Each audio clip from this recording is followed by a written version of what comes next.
said, I'm majoring in international affairs and political science. I'm also a Russell Scholar on the debate team along with my partner and my opponents.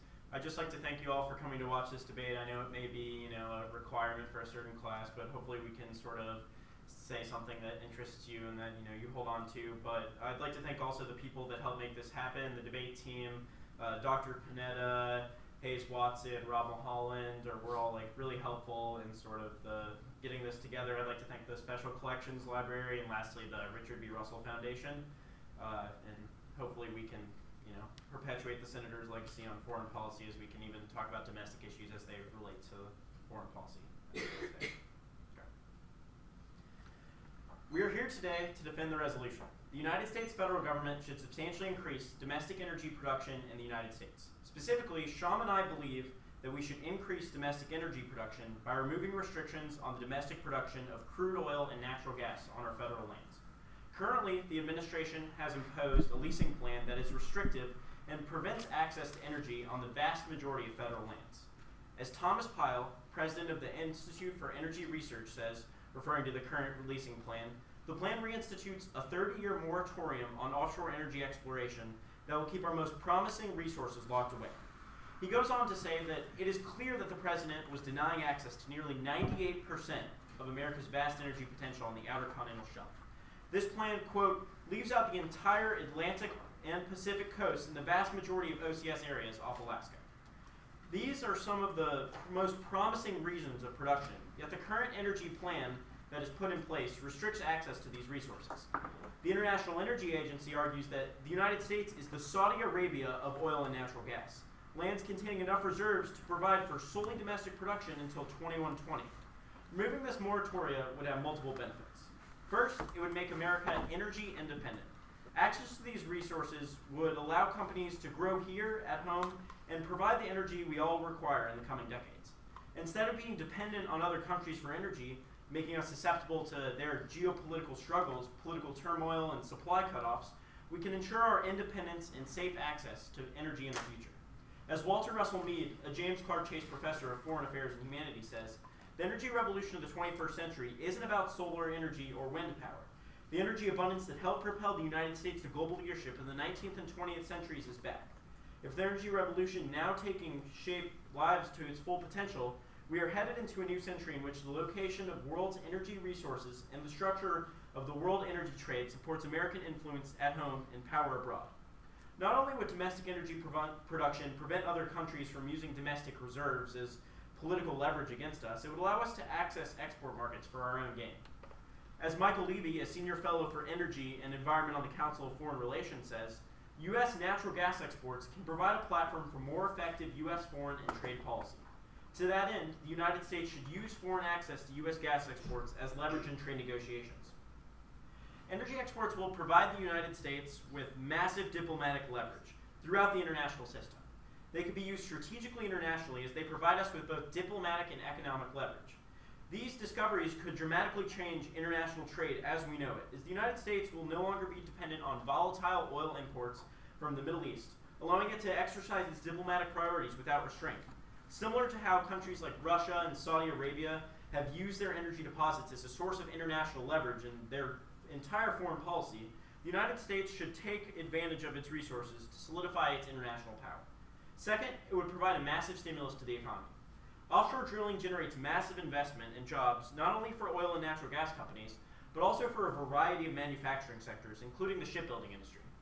The amount of jobs and investment would surely help generate growth at a time where we need it more than ever. As Joseph Mason, a senior expert in Navigant economics and the chair of the banking at the Orso School of Business, says, federal taxes from the increased output could raise as much as $24 billion annually in the short run. The effects of the proposal on the larger economy would also be substantial. Output would increase by $127 billion annually over the next 7 years.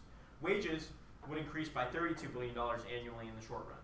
He later goes on to say that these findings, however, are conservative because of the congressional constraints on CBO analysis, and even more money may be in store.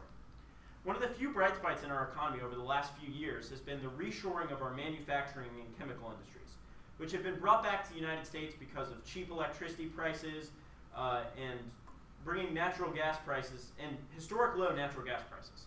Unfortunately, these reserves aren't going to last forever, and we need to ensure constant supplies to maintain our competitive edge globally. Stephen Hayward, a Weyerhaeuser Fellow at the American Enterprise Institute, argues that the only way to turn around our gas fortunes was to open up more areas for exploration and production, especially offshore areas on the continental shelf. Stimulating the economy in the short term should be our foremost policy priority, meaning that there really is no alternative to natural gas and oil in the OCS.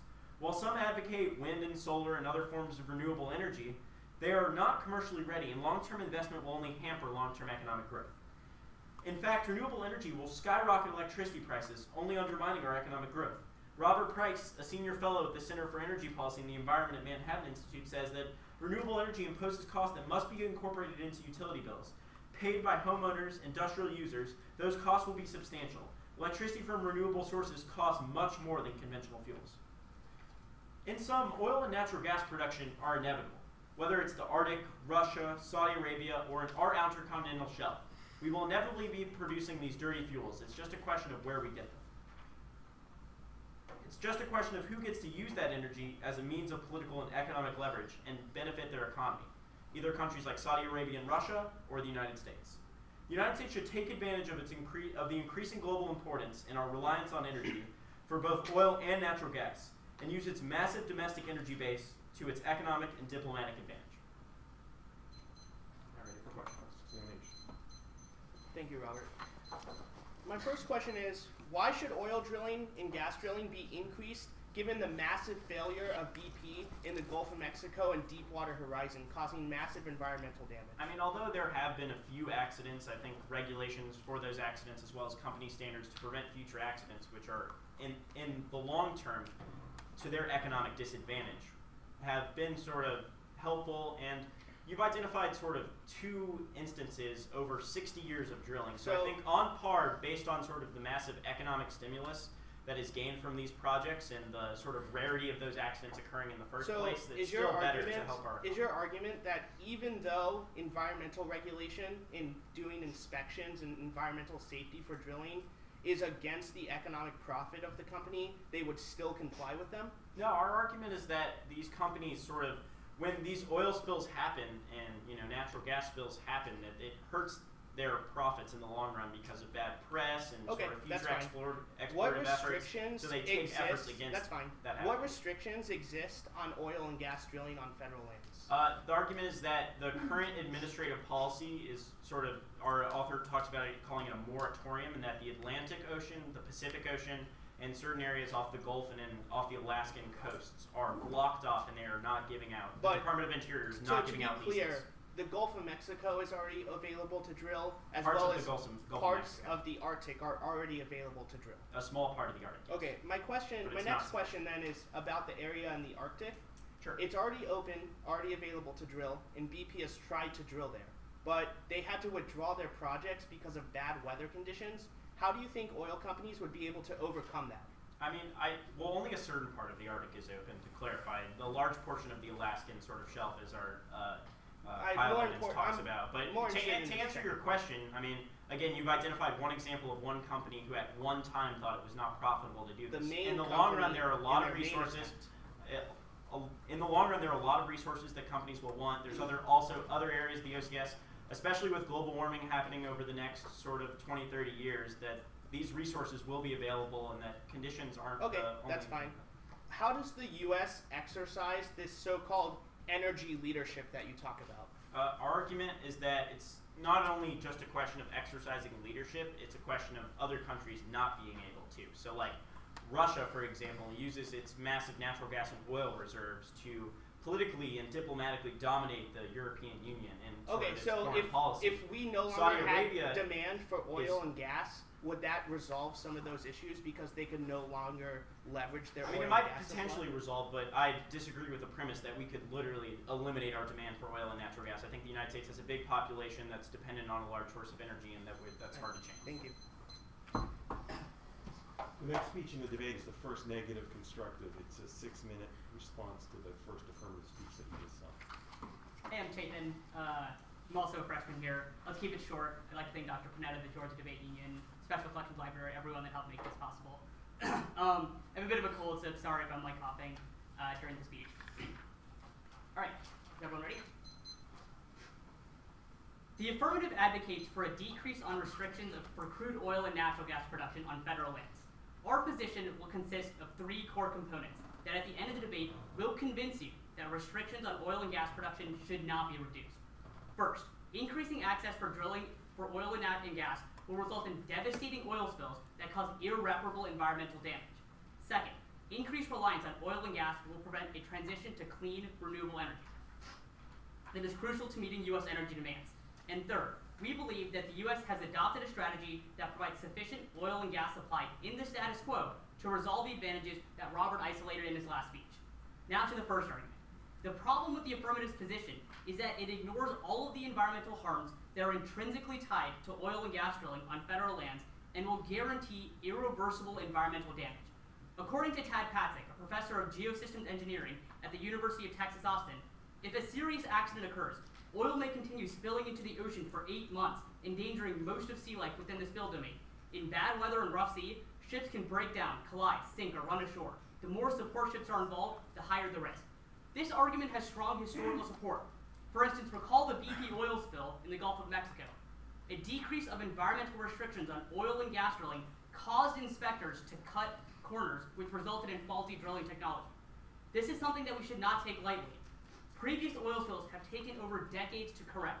We still haven't finished cleaning up the Exxon Valdez spill in the 1980s, let alone the BP spill that occurred just 3 years ago. Even analysis that doesn't assume the long-term effects of oil drilling conclusively agrees.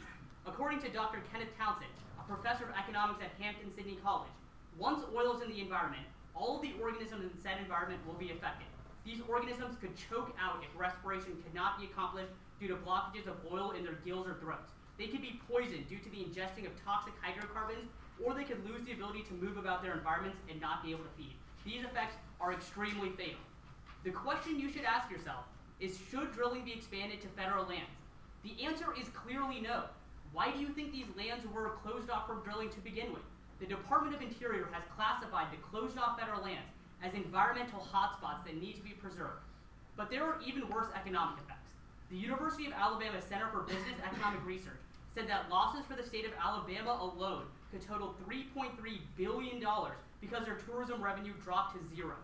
Similarly, any economic gain would be immediately reversed because the company itself would have to spend billions of dollars to correct the environmental harms. Now is the time to stop privileging short-term economic growth at the cost of long-term environmental and economic safety. That brings me to the second argument. We should begin to slowly wean the United States off of fossil fuels. The affirmative wants you to believe that the only way to meet our growing energy demand is to constantly produce new supplies of oil and gas. Fortunately, this environmentally damaging approach is not the only way. Austin and I believe that the energy portfolio of the United States should focus on clean and environmentally safe energy that also aims to reduce our energy demand. Our argument is simple. The United States is making significant strides to limit its fossil fuel intake and cementing our country's climate leadership, but the affirmative functionally asks to reverse those steps. We believe that increased oil and gas production will have a direct trade-off with green energy. According to Richard Harris from Northwestern University, if oil prices and gas prices hang are low for another 3 or 4 years, then you'll definitely see reduced political will for renewable energy development. This is especially true for federal lands. Opening up areas in the Atlantic that are currently restricted will directly trade off with current offshore wind projects that are already occurring. According to the Sustainable Business News, choosing to invest resources in all of the above energy choices will result in competition between offshore wind and fossil fuels for parts, maritime expertise, installation vessels, and more. Reaping the full benefits of offshore wind will require prioritizing development of wind farms over oil and gas wells. The strategy of renewable energy is a much more promising strategy to resolve the problems isolated by the first affirmative. They want you to believe that the way the U.S. exercises leadership is by leveraging energy against allies and enemies. But that argument is fundamentally outdated. In the 21st century, the way we utilize leadership is not by leveraging our oil supply, but through leadership in clean tech innovation and cooperation. Furthermore, it will allow the U.S. to create energy independence because we will no longer be reliant on foreign sources of energy. By endorsing a portfolio of clean energy, the U.S. will not have to import oil or gas from foreign countries because our demand for fossil fuels will be substantially reduced. Similarly, it will free up extra natural gas and oil that will allow the U.S. to exercise energy exports. Finally, we believe it's time to draw the line and stop giving handouts to the oil and gas industry. As pointed out in the first cross-examination, the United States has already opened up tons of federal lands. The Gulf of Mexico, parts of the Arctic, and privately owned lands are available for free drilling. Not to mention the nearly $40 billion of oil and gas subsidies and tax breaks we give annually to an energy industry that's been making historic profits. According to the Department of Interior, more than 70% of the tens of millions of offshore acres currently under lease are inactive, neither producing nor subject to exploration or development plans. So why on earth would we give them even more land to develop on? To conclude, ask yourself a question. Given the absurd amount of free handouts the government is already giving the oil and gas industry, is it worth continuing to promote and accelerate the inefficient and environmentally harmful practices we have been engaging in for the past 100 years, or new, clean, innovative technologies? We believe you should vote for the negative team to endorse a true all-of-the-above energy strategy that incorporates renewable energy with already developed fossil fuel, rather than voting affirmative to continue the fossil fuel-only approach that characterizes the status quo. Thank you. Okay, so you discussed Alabama losing, how much tourism money? $3.3 billion. $3.3 billion. I guess my first question is, what sort of people vacation in Alabama?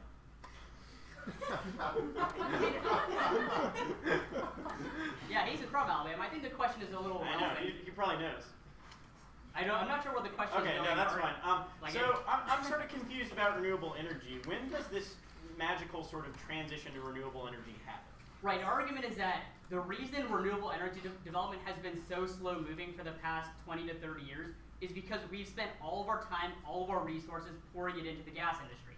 It's not that these are issues that are too difficult for us to overcome. So are you saying it's that we refuse to invest the resources? So is your argument that the government has not poured similar amounts of resources also into the renewable Our industry? argument is that the federal government's priority for the current energy portfolio does not have a substantial portion or a sufficient proportion devoted to renewable energy. Okay, so say there's a person who sort of lives in the Midwest, doesn't get a lot of sun, also doesn't get a lot of wind. How does he get sort of his Right, energy those are in questions your of renewable thermal strategy? storage, transmission lines, all of which are innovative technologies which we are trying to develop, but there are not enough. We're trying to develop, but we've been trying to develop these things for 40, 50 years now and haven't seen any progress. Let me tell you why they haven't been developed. Because things like the plan that asks you to open up more federal lands for oil and drilling constantly have money funneled to them rather than researching things like transmission lines. But you would agree that these technologies, to actually fund and invest them to get them sort of, say, market ready, it would come at a cost because oil, natural gas are cheaper. That is your argument, right?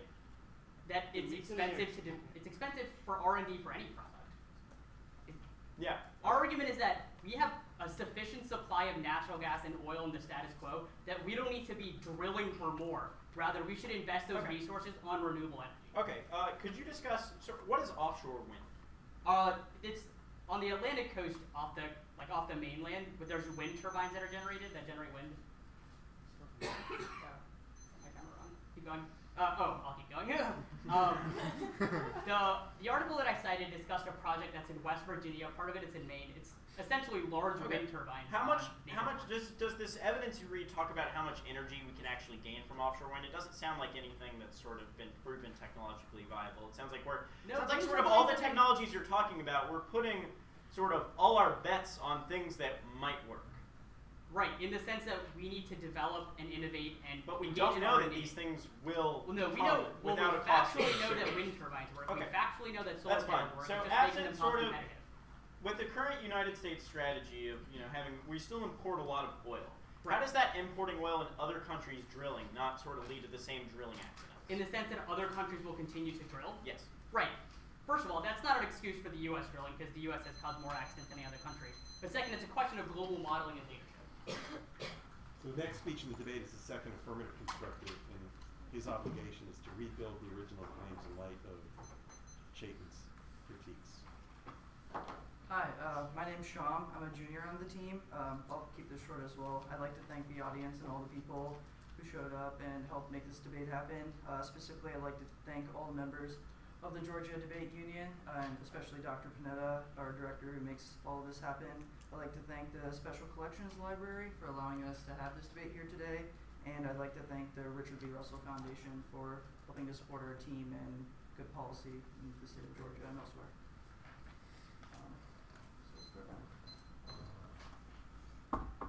The question in this debate is one of economic growth and energy independence. America is currently too dependent on foreign reserves for our domestic energy use. This leaves us vulnerable to supply cutoffs globally, and it also puts us at the mercy of countries such as Saudi Arabia for our access to critical supplies of oil. Allowing domestic development of our resources will help to reduce this dependence. It's not a question of allies, it's a question of access and ensuring that access sustainably in the future. Secondly, offshore drilling provides growth for the economy.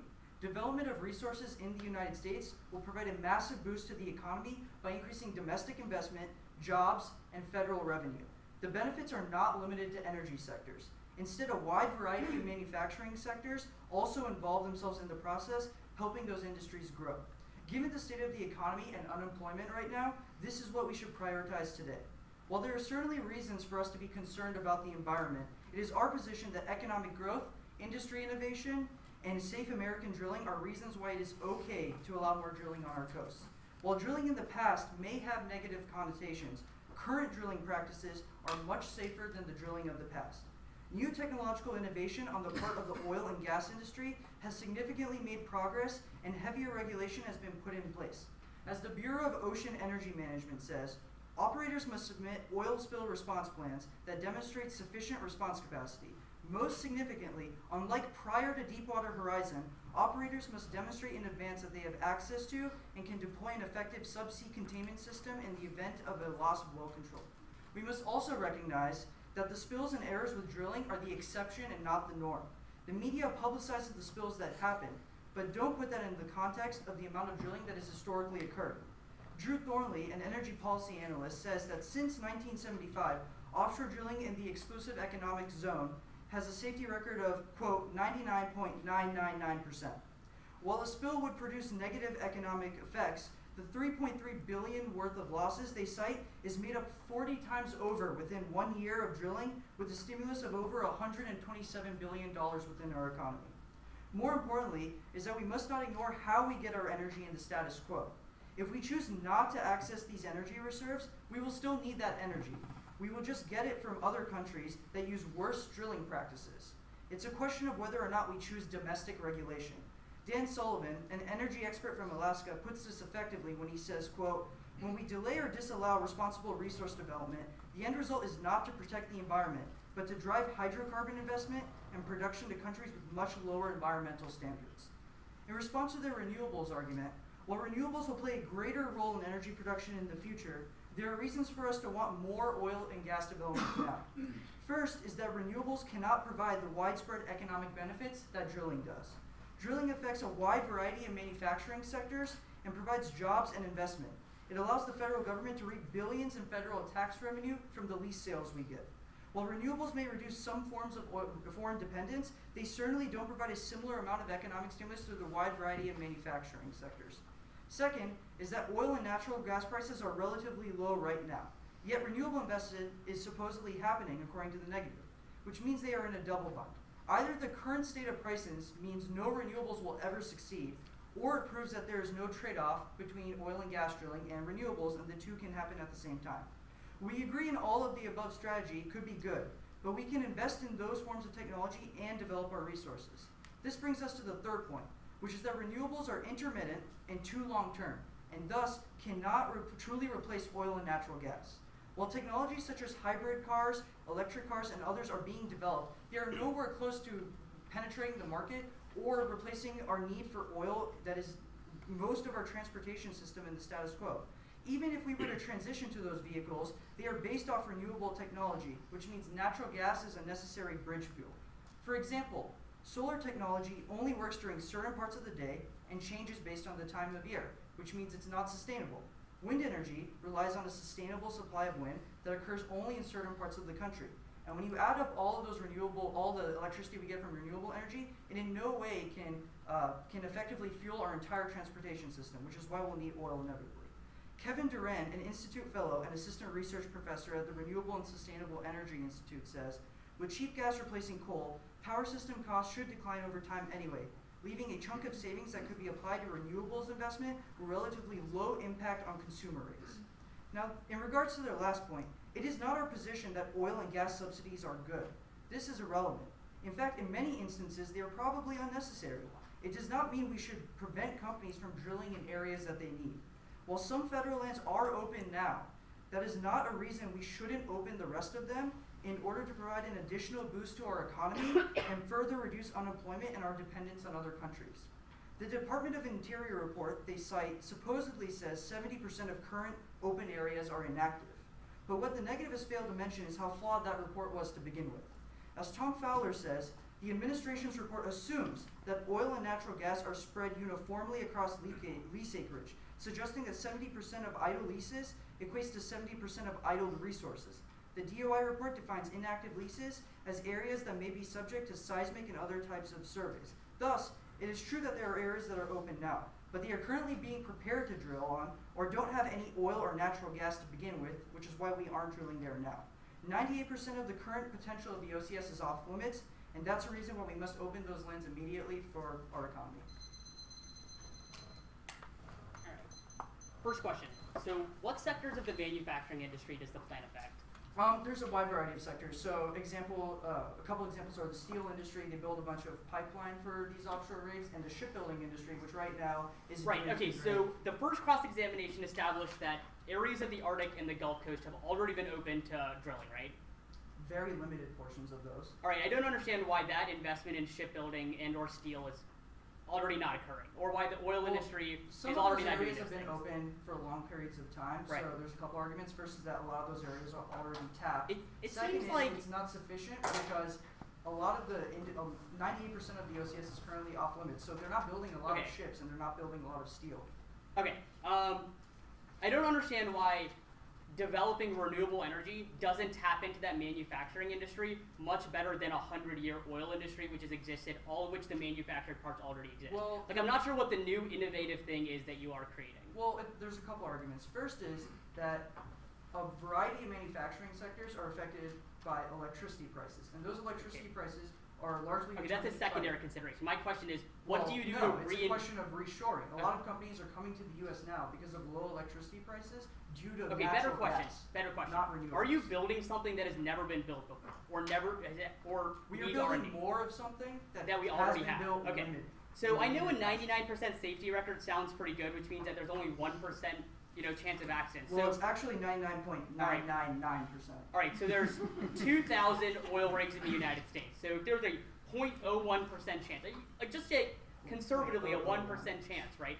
Why is 20 catastrophic oil accidents annually a number that we should accept? Especially when First of all, we still haven't cleaned up an oil We spill don't 30 believe years that ago 20 and 43 years ago. catastrophic accidents happen because that percentage indicates that at most over the last 30 years only 2 have happened. Right, and we It's still not haven't how cleaned these- up those two. That seems and- like it's still an issue. Well, those 2 are, one spill happens every 15 years, while we can reap $127 billion. So the average of time value to our overcome economy an every oil year. spill is plus 30 years, and we should expect one every 15 years. So in the end, No, just well, our the argument ocean will is- become like a pit of oil, like No. in the next no. 100 years. A lot of the 2 spills that happened in the past are due to lax regulations, and the Exxon Valdez one wasn't a result Alright, of offshore drilling. that's It was fine. a result All right. of a big So ship. can you give me a scenario in which Saudi Arabia would just stop selling us oil?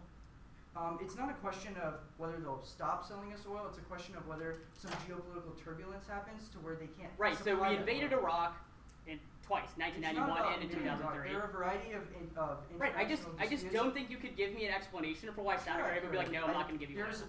multiple foreign policy analysts right now that think there's a risk that the Suez Canal could be shut down due to tensions with Iran, and we get most of our oil globally through the Suez Canal from Saudi Arabia.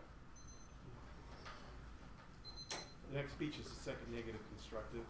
In this speech, he will pick up on some of Chetan's arguments and perhaps present some new ones of his own, opposing the resolution.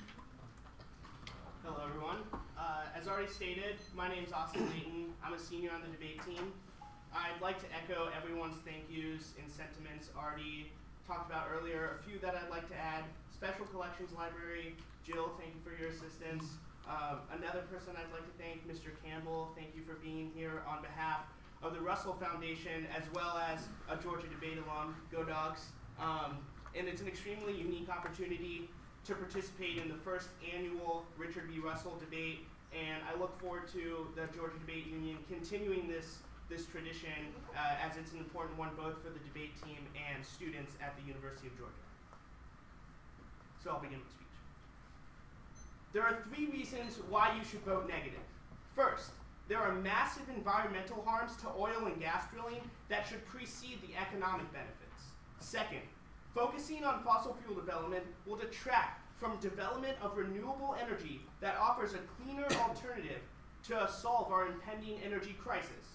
Third, the AF represents another free handout to an already profiting oil and gas sector that offers no tangible or quick advantage. I want to begin my speech by highlighting the traumatic environmental damage that was caused by just one environment spill as a result of drilling. Pamela Miller, the Arctic Program Director for Northern Alaskan Environmental Center, summarizes these effects. In the 1989 spill, crude oil reached nearly 600 miles away from the wreck, contaminating 1,500 miles of shoreline. It had the highest toll of birds and mammals ever. Over 30,000 carcasses of 90 species of birds were plucked from the beaches, but this is only a fraction of the actual mortality. Harms to birds continues to this present day. Serious damage was to critical spawning habits that are necessary for the life of these species. Toxic effects lingered for more than 30 years. A decade later, the ecosystem still suffered. Exxon-funded scientists have repeatedly dismissed the warnings of environmental crisis as a result of drilling. 5,500 sea otters died, 800,000 birds died as a result of the Exxon Valdez spill, and national parks were not recovered. These impacts matter, largely and should come before the economic impacts of drilling, largely because it's something that is irreversible. We still haven't recovered from the Exxon Valdez spill, which happened over 20 years ago. We believe there are other ways to achieve economic growth, but there are 0 opportunities to correct for an environmental spill once it happens. I believe that this should take precedent over the minimal benefit of the economy that oil drilling may accrue. Even if you think that the economy matters, an accident or an oil spill has devastating economic consequences. It would devastate the tourism industry of many coastal economies, as well as the restaurants in large portions of their economy that survive because of fishing that occurs through a clean and safe ocean. From an independent study, we'll quote them by saying, an accident can cripple the local economy as it prevents people from fishing because any oil spill will end up affecting the wildlife, which is generally the largest source of income.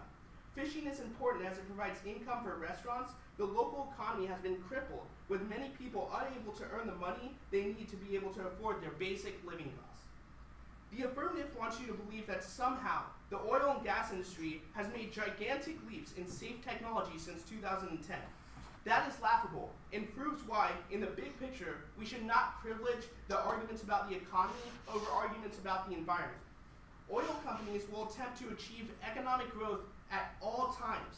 That includes cutting corners when it comes to developing safe drilling technology, because meeting regulations and developing safe technology is more expensive than cutting corners. Again, Deepwater Horizon proves our argument. The affirmative wants you to believe that somehow oil companies recognize the environmental risk of drilling and then act to correct that. That's not true.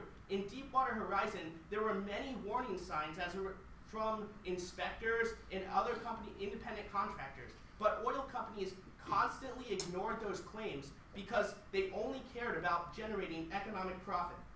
The affirmative says that there's a 99% safety rate, but we have a few arguments. First, the safety rate will not stay that high. Opening up federal lands includes areas that are unexplored, have deeper waters, and are inherently unsafe. Second, 1% of the rigs is still a lot. As Chetan mentioned in Crossex, there are over 2,000 rigs. So 1% of those rigs would be 20 rigs. That's not something we should risk causing an accident, especially when it costs 30 years. It takes 30 years to overcome those. The affirmative makes an argument about other countries having bad environmental practices, and that's where we would get our energy as a result of not drilling. That may or may not be true, but one thing that is certain is that the response is not to deregulate oil and gas drilling. If it's true that the US can influence international decisions, then it would make more sense to try to move those countries away from oil and gas towards a cleaner solution like renewable energy. The argument is just not that logical. The reason why other countries do unsafe environmental or drilling practices is because it's cheaper. There's no reason why they would model US practices as a result. Finally, I'd like to end my speech by drawing on an argument that was made in the first negative constructive. We already have sufficient amount of oil and gas supply to solve the advantages that the first affirmative constructed isolated. There are already tons of subsidies for oil and gas lobbies, or for oil and gas companies, and that's largely a reason why those companies are already making huge profit, generating jobs, and allowing the US to exercise energy leadership. There's no unique reason why we have to open up more federal lands, which are environmental hotspots, to make up for this loss. Second, there's already federal lands that are opened. The Atlantic has parts open in the Gulf of Mexico, as well as parts of the Arctic already are generating sufficient supply. They made an argument about why there's no evidence that there's sufficient oil and gas in those areas, but there's no evidence that there's oil and gas in the areas they open up as well. Hey, Austin. Could you give me an example of a spill other than Deepwater Horizon or Exxon Valdez? I think there are probably other spills that were not covered as much, but we don't think we have to provide other examples that prove that there were a spill, given that it takes over 30 years to correct for those spills. I guess there's also that's something I'm plenty of concerned about. Our argument also just we're sort of critiquing the sort of logic of argumentation that you're making, because we shouldn't privilege arguments about the economy over the environment, because that's the reason why pollution We shouldn't privilege occurs. $130 billion of revenue annually over one spill every 15 years? Well, no, because Why? we think that it takes over 30 years to correct for those. I guess we haven't wondering corrected about for that. Exxon Valdez. We haven't even come close to correcting for Deepwater Horizon. So even if a spill only occurred once every 10 years, that we would have 3 spills before we were even done surviving from the first spill. Okay, I guess I'm curious about Exxon Valdez. Exxon Valdez wasn't a spill based on an offshore rig. It was a spill based on a ship that contained oil where that leaked. So Yeah, I if don't that's know the how case, much the why audience isn't that knows. inevitable in a world where Yeah, we I don't import know oil? how much the audience knows about oil and gas drilling, because it certainly wasn't covered at the beginning of this. But in order to have offshore drilling, you have to have more ships to get the equipment for rigs to the areas, to do the exploration, and to get the oil back on shore. Yeah, so I guess opening up more lands would allow for more ships. I guess which I'm our curious evidence says would when- cause more accidents. if we're going to if we're importing oil right now, why aren't those accidents based on ships occurring? If we don't believe that we are importing that much oil. Okay. We're largely getting it domestically on privately owned lands from fracking, hydraulic fracturing, and shale gas and shale oil. But regardless, just because we've already imported, it's not something that's worth risking. We Okay. shouldn't have more How do ships they- how do because companies the cut probability corners? becomes higher. How do companies cut quarters if the Bureau of Ocean Energy Management goes to the rig beforehand and makes sure that they could put the effective measures in place before they even start drilling? Well, the sort of policy that you're talking about is one that an oil company just has to say, we have an oil response plan if there is a spill. Largely, well, new that is regulations optional. post Deepwater Horizon. Second, so I'm wondering. It makes more sense if a spill really matters to just not do the drilling in the first place, because it's very unlikely that this on paper plan for resolving a spill is unlikely to work, because it doesn't assume, like, Deepwater Horizon had a plan for if there was an oil spill, but they didn't understand how the problems of an oil spill, how like are we how a form of deep it occurred. deregulation if other countries have worse standards right now? I'm sorry, say that again. How are we a form of deregulation if other countries have worse standards? Deregulation in the U.S. Okay. So we've completed the constructive portion of the debate. The rebuttal phase is 4 speeches of 4 minutes in length, where the team should be crystallizing their arguments. And you should be thinking about which team you think is winning, because at the end of the debate we'll do a straw poll to see whether or not you think the affirmative has won the debate or whether you think that the negative. And Chetan will deliver the first negative rebuttal. Alright. Everyone good? Austin and I believe that renewable energy is the future of American progress and global leadership. Shayam has raised what seems like valid concerns about the feasibility of such a transition, but I aim to show that not only are these concerns unfounded, but just reinforce the problems of the status quo. First, he says that renewable energy cannot provide the widespread economic benefits of oil and gas. The basis for this is the manufacturing industry. More specifically, in cross-examination, we specified the shipbuilding sector. To this, I have a few responses. First, we have already established from the first cross-examination that the United States government has already opened the Gulf of Mexico and the Arctic to drilling, which means the shipbuilding industry will inevitably be bolstered from constructing rigs in those areas regardless of whether or not you vote affirmative. The Navy will still demand naval fleet upgrades. It's not like the industry will go away just because you don't want to build a few more rigs. Second, renewable energy projects like offshore wind turbines are able to help the exact same industries but without the risk of environmental catastrophe. According to Phil Taylor from Energy and Environment Publishing, offshore wind can offer significant job opportunities. Wind turbines will require significant upgrades to docks and ships, ranging from turbine foundations to service platforms, charter vessels, extensive port infrastructure, and labor. But an important point, renewable energy as a whole comparatively creates more jobs than fossil fuels. According to researchers from University of Cal Berkeley, investing in renewable energy such as solar and wind would produce more American jobs than a comparable investment in fossil fuels. 13 independent studies have made uniform conclusions.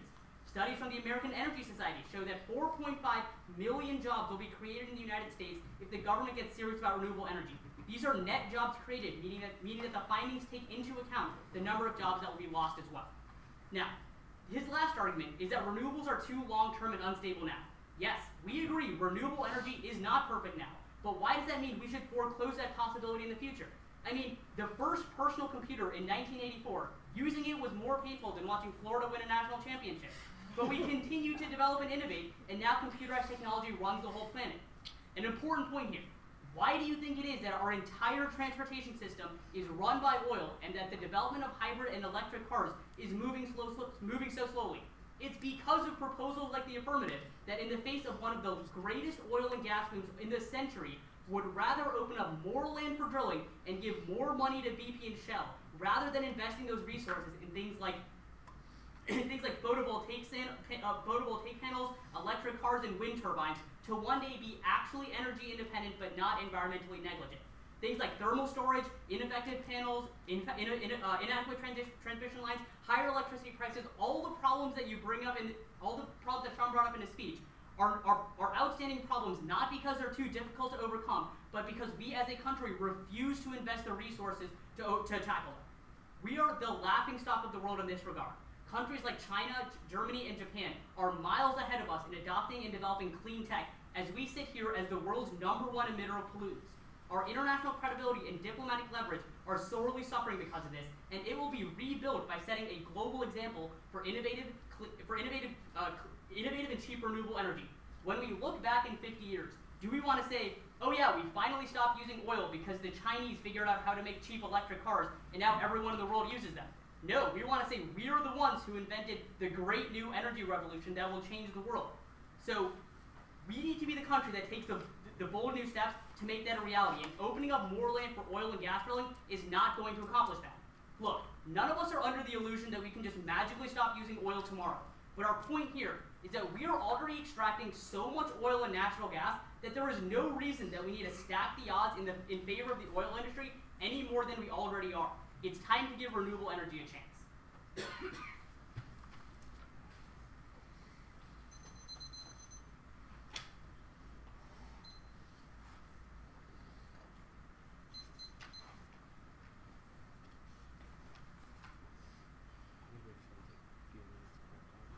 Formulate their argument for a minute before they start, okay?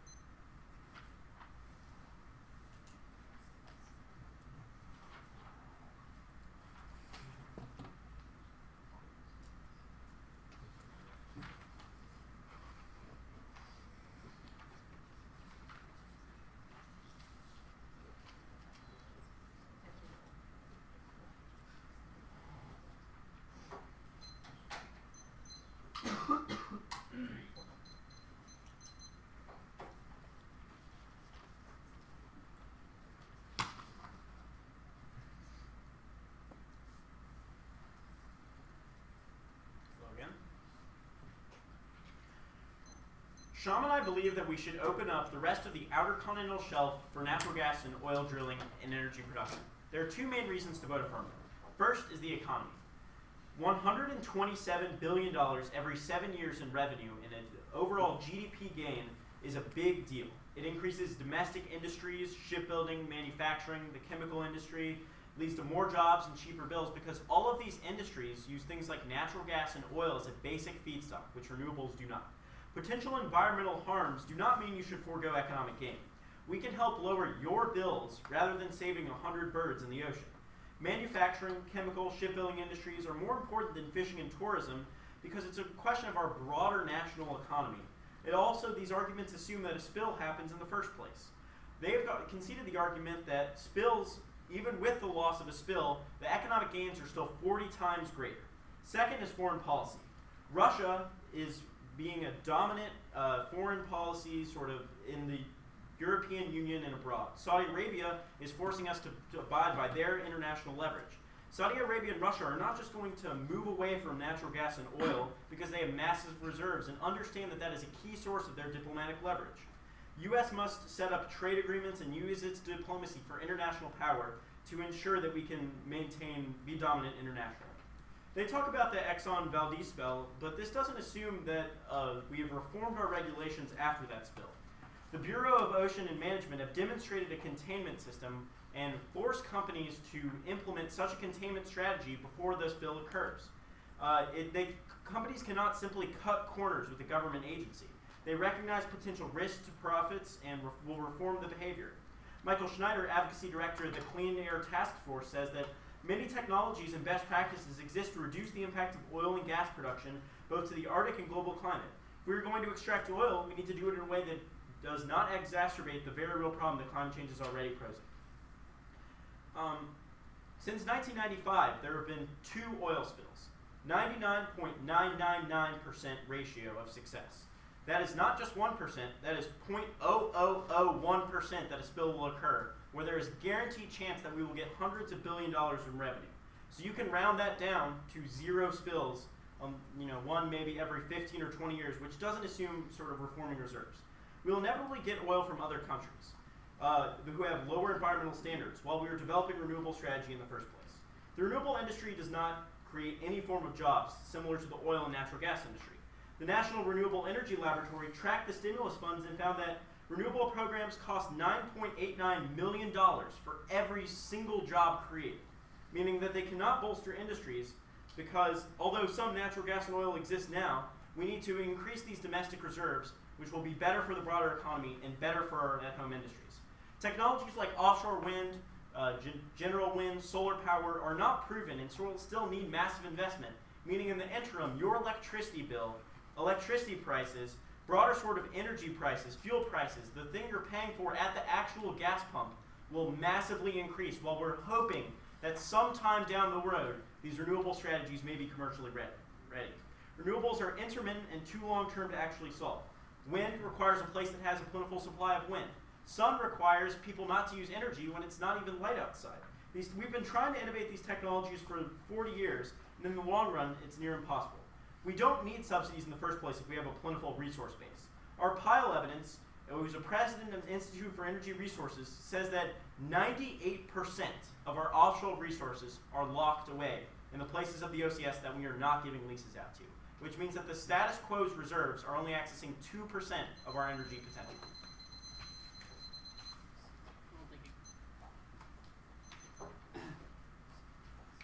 In a minute here, Austin's going to deliver the last negative speech of the debate. And this will be a speech where he'll crystallize what he thinks are the core reasons why they've won. And in the final speech of the debate, the affirmative rebuttal, Shayam will provide what he thinks are the core affirmative reasons. And at the end of the debate, we'll ask you to vote for the affirmative or the negative, whether or not we should expand offshore drilling or whether or not we should move towards renewables.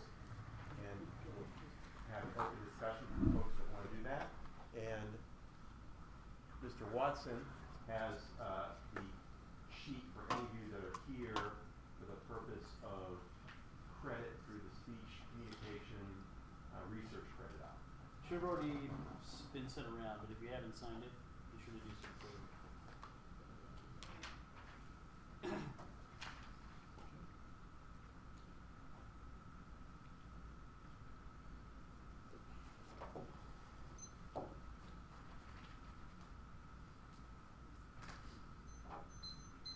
Hello again.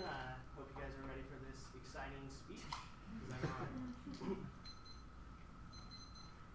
on. Again, there are 3 reasons why you should vote negative.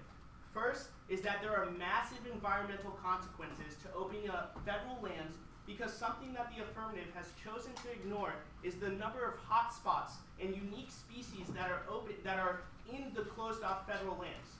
The reason why they are closed off in the first place is because they contribute such a massive environmental advantage to our overall environment. There are crucial species that matter, and we should not threaten their existence by spilling more oil and clogging their environments.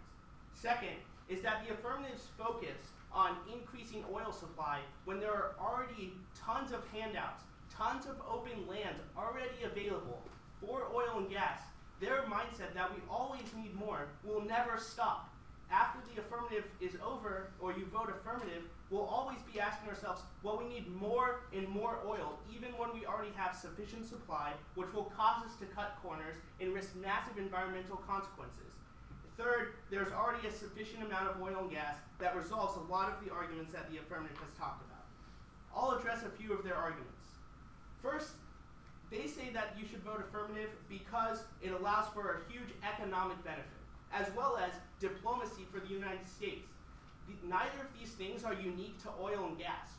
Renewable energy allows us to cut our demand for those fossil fuels, which allows the United States to have leverage, as well as allows us to be at the forefront of climate and clean tech leadership that gives the United States leverage.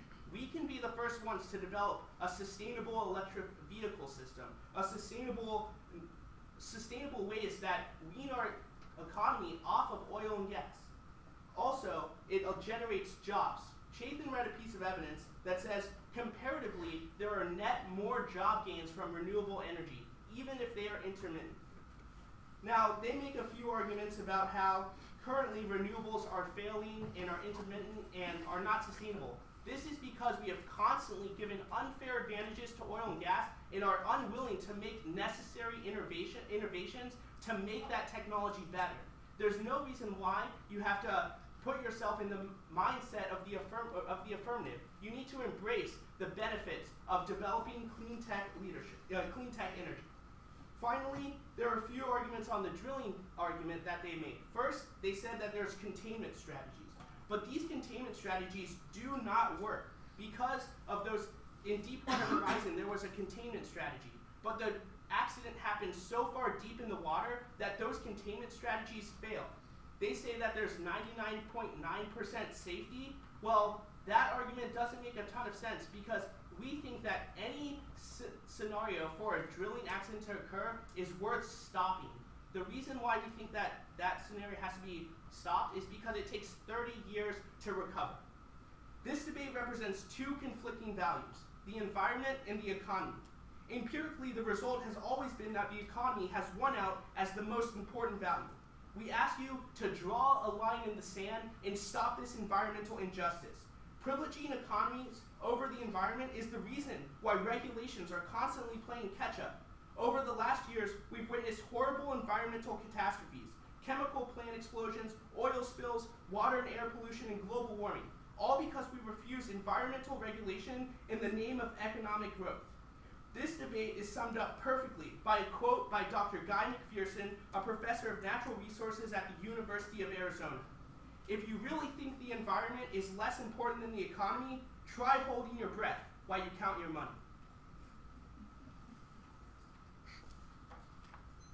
Thank you. Negatives completed their performance in the debate.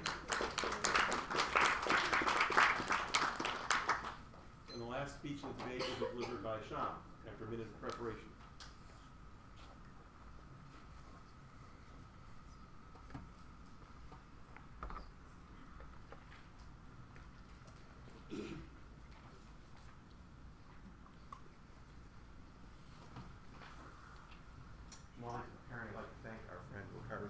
Who's here from Georgia Tech.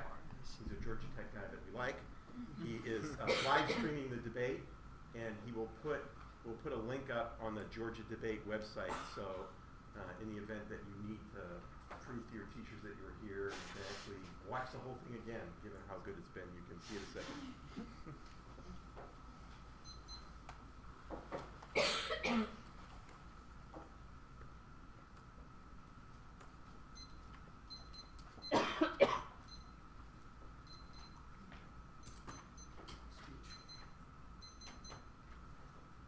question in this debate is a question of whether you prioritize a tiny risk of another environmental spill, or you prioritize the millions of jobs, the billions of dollars of investment, and all the federal tax revenue that comes from offshore drilling. It's a question of whether we want to lower unemployment, promote growth in our manufacturing industry, and reduce our reliance on foreign countries from oil, helping to promote growth here rather than in countries such as Saudi Arabia and Russia. When Bill Clinton famously used his campaign slogan, "It's the economy, stupid," in the 1992 election, you may not have agreed with his policies, but everyone can agree that it was about the economy. What was true in 1992 remains true today. When unemployment is skyrocketing, the debt growing at an exponential rate, and programs such as Social Security and Medicare on the chopping block, we need to prioritize growth to help families all across this country feed themselves and to solve the most pressing issues of our generation. Yes, it sucks when there is an oil spill, and it kills wildlife, and yes, we should do all we can to protect those biological communities. But to prioritize those species over the needs of actual people living in this country during hard economic times is absurd. There may be a time when we start prioritizing the environment on a more pressing scale, but now is not that time. It also is the only way we can hope to solve the most pressing environmental issues on a global scale. Think about it in this manner.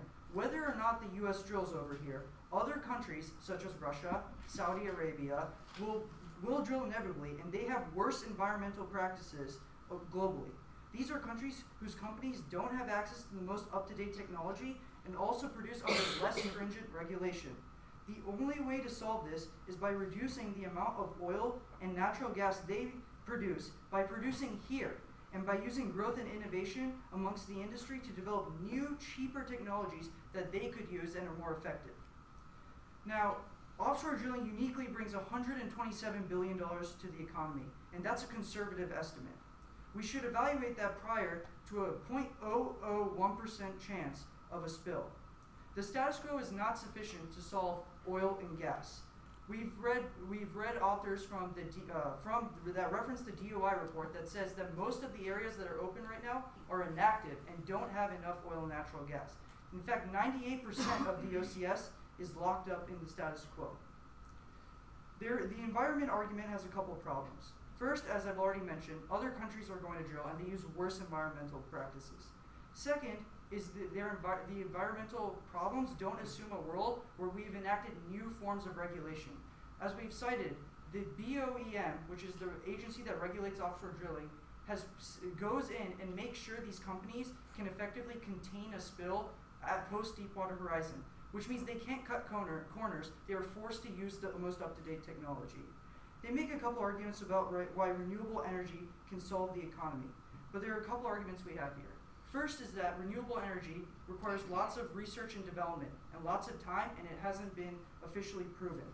Second is it increases electricity prices because it requires investment in new forms of technology that aren't readily available, and that investment means the cost gets displaced on the consumer, while offshore drilling would directly help the economy immediately. It also doesn't generate jobs. We've cited a National Energy Research Laboratory which showed that it costs $9.89 million to generate one job when it comes to renewable energy. It's the most up-to-date research and shows renewable energy is not the way to help the economy, only offshore drilling is. Now they make a couple arguments at the bottom about chemical plants and a nice quote, but the chemical plant explosions aren't related to offshore drilling, and I don't think because of offshore drilling you're not going to be able to breathe all of a sudden.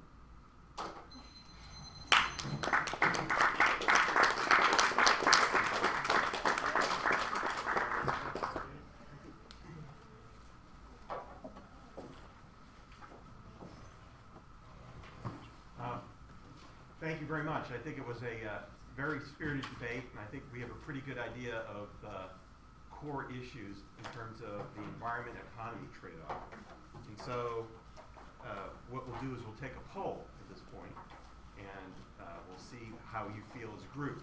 So the resolution is resolved that the federal government should substantially increase domestic energy production in the United States. And the affirmative team has advocated that we increase offshore oil drilling as a source of oil and gas in the 21st century. Based upon what you've heard in this debate, if you agree with the affirmative, please raise your hand.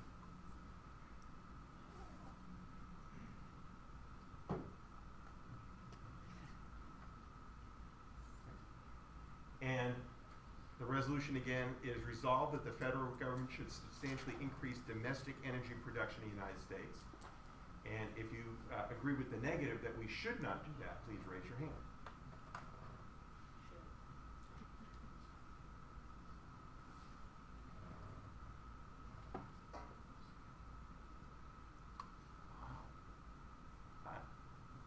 I have 18 people voting affirmative and 18 people voting negative. I'm the tiebreaker. Well, as a tiebreaker, I'd probably vote for the negative since Austin's a senior. And I'm a crony, and it's good for seniors to win their last debate at the university. So, I want to make sure Austin would go out a winner, so if it's left up to me, I'm going to do that for our alumni friend, and I'll have a little contribution thing for you to start making your annual money. So if you have questions, please ask.